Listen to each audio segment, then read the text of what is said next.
오늘 말씀의 제목은 하나님이 일하시는 시점.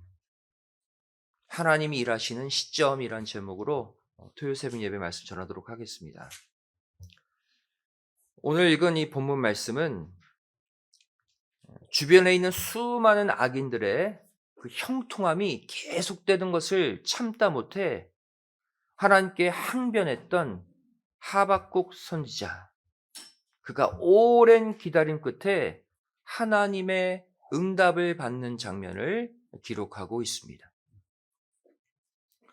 그래서 하나님께서 뭐라고 하박국에게 말씀하십니까? 묵시의 말씀을 마음판에 새겨서 달려가면서도 읽을 수 있게 하라 명령하셨죠. 그리고 이 묵시의 말씀은 정한 때가 있기에 그때가 되면 속히 이루어질 것이니 걱정 말고 기다리라는 거예요.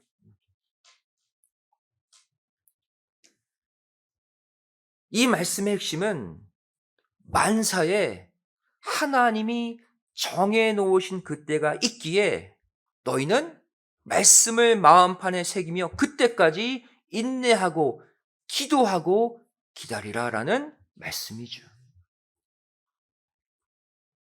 여기서 우리는 우리가 기대하는 응답의 시점과 하나님이 역사하시는 응답의 시점에 차이가 있을 수 있다는 사실을 깨달아야 합니다. 실제로 성경 역사를 보시면 하나님이 일하시는 시점은 인간이 기대하는 시점과 항상 차이가 있었던 것을 볼 수가 있어요. 첫 번째로 하나님은 전 세계에 죄악이 충만했을 때, 가득 찼을 때 비로소 물로 심판하셨습니다. 창세기 6장 13절 말씀 보시면 하나님이 노아에게 이르시되 모든 혈육 있는 자의 강포가 땅에 가득함으로 그 끝날이 내 앞에 이르렀으니 내가 그들을 땅과 함께 멸하리라. 하나님의 심판의 시점이 언제래요? 죄악이 철철 넘칠 때란. 그 전까지는 심판 안 하시겠다는 거예요. 우리 인간의 생각은 어떻습니까? 하나님의 자녀가 지금 악인들에게 둘러싸여서 고통받고 있는데 이 고통이 더해지기 전에 정리해달라. 하나님의 시점은 우리 인간이 기다리는 시점과 다르다는 거예요.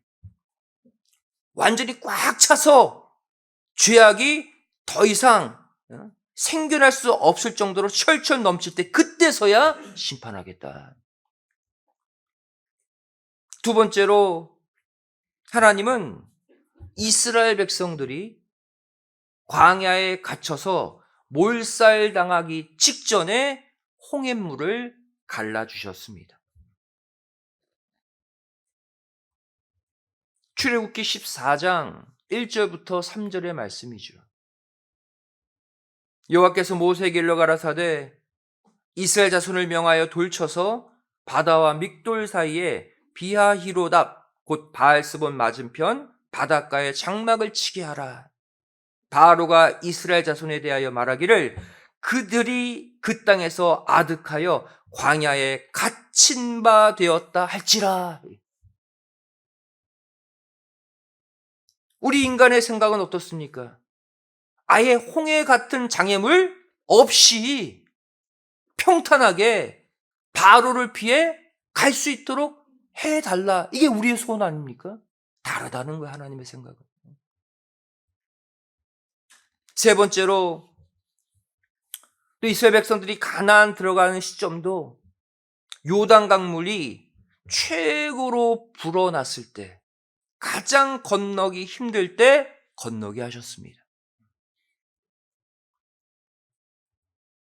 여호수아 3장 14절 15절 말씀 보시면 백성이 요단을 건너려고 자기들의 장막을 떠날 때에 제사장들은 언약궤를 메고 백성 앞에서 행하니라. 요단이 몸에 거두는 시기에는 항상 언덕에 넘칠 때더라. 궤를 맨 자들이 요단에 이르며 궤를 맨 제사장들의 발이 물가에 잠기자 물이 끊어지고 건넜죠.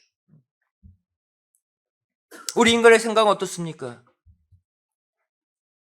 요단강을 건너는 시점이 1년 중에 물이 가장 적을 때, 가장 안전할 때, 그때 건너게 해주시면 얼마나 좋습니까? 우리의 기대. 하나님은 반대로 역사하십니다. 네 번째로 횃불 언약의 성취. 그것이 무엇입니까? 하나님의 아브라함과 맺은 횃불 언약의 성취는 아브라함의 자손이 가나안 들어가는 거잖아요. 이 횃불 언약의 성취도 가나안 족속, 아모리 족속의 죄악이 최고치에 도달했을 때 이루셨습니다. 창세기 15장 16절 말씀 보면 알 수가 있죠. 내 자손은 4대 만에 이 땅으로 돌아오리니 횃불 언약이. 이는 아모리 족속의 죄악이 아직 관영치 아니함이니라. 언제까지 기다렸다가 가나안 들어가래요? 아모리 족속, 가나안 족속이 죄악이 철철 넘칠 때 그때 들어가래. 우리 인간의 생각은 어떻습니까? 가나안 7족속이 죄악이 차기 전에 들어가면 고생을 덜 할 거 아닙니까? 우리 생각은 그렇지만 하나님은 가장 이들이 악하고 가장 사나울 때 들어가서 점령하라는 거예요. 다섯 번째로 이번엔 사사시대로 가봅시다. 미디안 군대 13만 5천 명을 물리칠 때도 하나님은 300명의 용사만을 뽑아서 싸우게 하셨어요.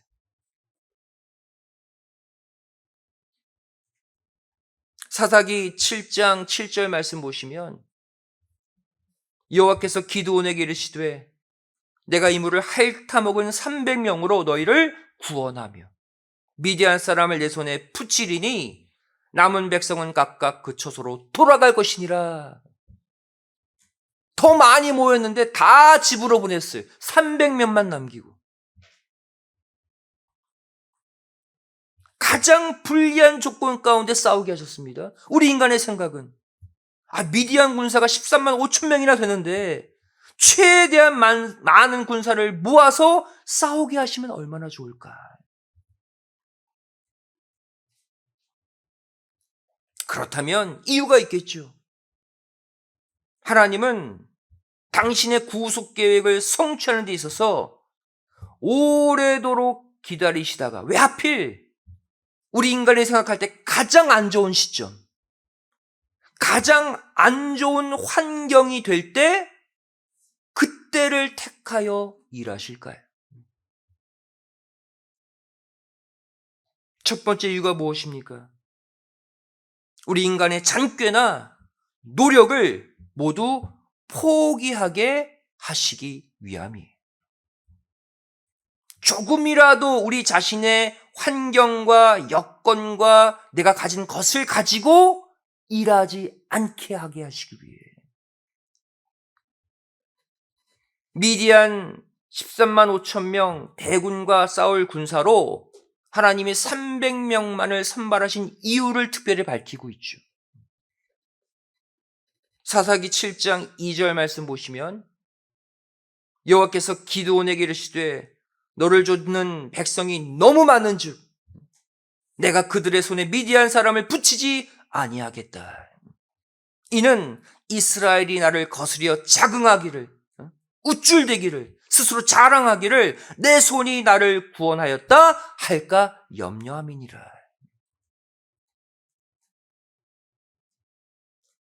두 번째, 하나님은 왜 가장 안 좋은 시점을 택하여 일하실까요? 이렇게 인간의 잔꾀의 노력을 모두 포기하게 만드신 뒤에 하나님 자신의 방식대로 일하심으로 모든 인간들로부터 영광을 얻으시기 위함입니다. 야, 우리는 절대 생각하지 못했는데 하나님은 진짜 하나님이시구나 라는 영광을 받기 위함이에요.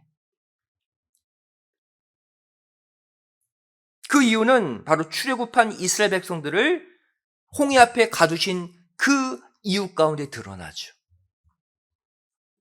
왜 이들을 홍해에 가두시고 애굽 군대가 막 그들을 치기 직전까지 몰고 가셨는가? 출애굽기 14장 17절 18절에 그 이유를 이렇게 밝히고 있습니다. 내가 애굽 사람들의 마음을 강팍해 할 것인즉 그들이 그 뒤를 따라 들어갈 것이라. 내가 바로와 그 모든 군대와 그 병거와 마병을 인하여 영광을 얻으리니. 이게 목적이라는 거예요. 내가 바로와 그 병거와 마병으로 인하여 영광을 얻을 때에야 애굽 사람들이 나를 여호와인 줄 알리라 하시더니. 목적이 뭐라는 거예요? 이스라엘 백성들이 하나님을 여호와로 자각하기 위해 그게 아니라는 거예요. 누가? 애굽 사람들이. 홍해의 역사는요, 이스라엘 백성에게서 영광 받을 뿐 아니라 패역한 수많은 우상을 섬기는 애굽 백성들에게서까지 영광을 얻기 위한 하나님의 거대한 프로젝트였어요. 우리 인간은 거기까지 생각에 못 미치죠. 이 당시 세계 최강국이 애굽 나라였습니다. 그 애굽 나라의 그 태양신의 아들 바로를 홍해에서 죽이게 될 때 전 세계가 하나님을 주목하지 않겠습니까? 하나님의 계획은 이스라엘 작은 민족 하나에게서 영광받는 것이 아니었다는 거예요. 이것이 바로 하나님이 이스라엘 백성들을 홍해에 가두신 목적이었다. 우리도 마찬가지입니다. 삶의 어려운 문제, 우리는 내 문제만 해결되면 하나님께 영광, 그게 최고인 줄 알죠. 아니에요. 하나님은 우리 각자에게서 받을 영광도 있지만 때로는 우리가 환난과 어려움을 겪으면서 나의 희생으로 말미암아 더 많은 사람들에게서 영광을 얻으시기 위해서라도 우리에게 어려움을 주실 때도 있다는 거예요. 세 번째, 하나님이 왜 가장 안 좋은 시점에서 일하시는가? 결국 잃어버린 영혼을 하나라도 더 구원하시기 위함이다. 이것이 가장 중요한 이유예요. 우리는 나와 내 가정, 내 자녀만 구원받으면 됐죠. 하지만 하나님은 아니라는 거예요. 내가 전혀 알지도 못하는 저기 소외받은 그 영혼까지 다 구원하기 위한 계획을 짜고 계신 분이에요. 베드로후서 3장 9절 말씀 보시면 주의 약속은 어떤 이의 더디다고 생각하는 것 같이 더딘 것이 아니다. 오직 너희를 대하여 오래 참으사 아무도 멸망치 않고 다 회개하기에 이르기를 원하신다. 우리가 볼 땐 더져요. 내 문제 다 해결됐어. 이제 천국 보내주세요. 이제 다음 단계 나가게 해주세요. 하나님은 기다려요. 누구를? 나는 구원받았지만 내 옆에, 내 옆옆에 구원받지 못한 그 사람들까지 기다리시고 함께 움직이시는 하나님이세요. 지금까지 하나님이 내 기도에 더디게 역사에 오셨다고 해서 또 내 기도, 내 바램과 다르게 역사하신다고 해서 여러분 절대 낙심하거나 실망하지 마시기 바랍니다. 우리가 알지 못하는 더 크고 광대한 하나님의 위대한 계획이 여전히 진행되고 있다는 믿음으로 인내하며 기도하며 그때를 기다리셔야 돼요. 성경은 말씀합니다. 하나님의 생각은 우리 인간의 생각과 아예 다르다고. 내 생각은 하나님의 생각일 거야. 여러분 착각하지 마세요. 달라요. 하나님의 생각은 우리 생각보다 항상 크고 항상 더 넓고 항상 더 완전하다는 사실을 꼭 기억하시기 바랍니다. 결론은 뭐예요? 내 생각을 하나님의 생각에 맞추세요. 그러면 다 살게 되어 있습니다. 왜? 하나님은 살리는 역사를 하시는 하나님이시기 때문이에요. 이사야 55장 8절 9절은 말씀하고 있습니다. 여호와의 말씀에 내 생각은 너희 생각과 다르다 선포하셨죠. 내 길은 너희 길과 다르다. 하늘이 땅보다 높음 같이 내 길은 너희 길보다 높다. 내 생각은 너희 생각보다 항상 높다. 하늘과 땅 차이래요.